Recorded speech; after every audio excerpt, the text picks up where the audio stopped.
Mukunji oye!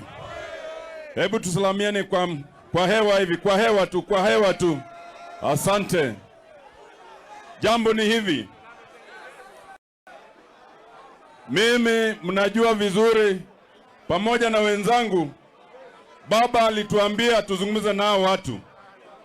Wakati huo tulikaza kamba, wakatuomba tuzungumze, tujadiliane.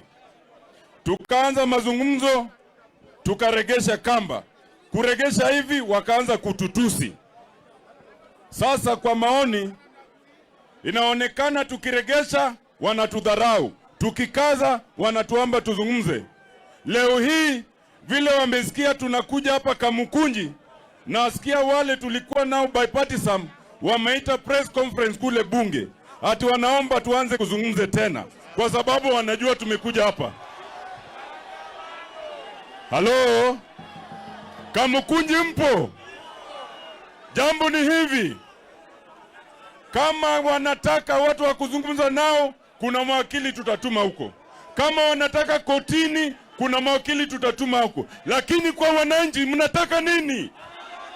Hebu semeni kwa sauti, mnataka nini? Kama hiyo ndio lugha wanaelewa, basi hiyo ndio lugha tutawapatia. Kwa hivyo wakubwa wetu, vinara wetu wako hapa. Wamesikia watu wa Kamukunji wamesema mnataka nini? Mnataka nini?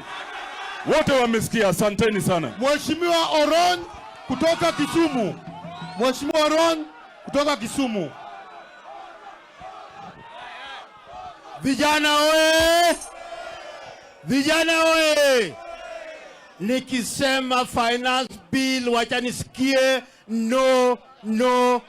Finance bill! No. Finance bill!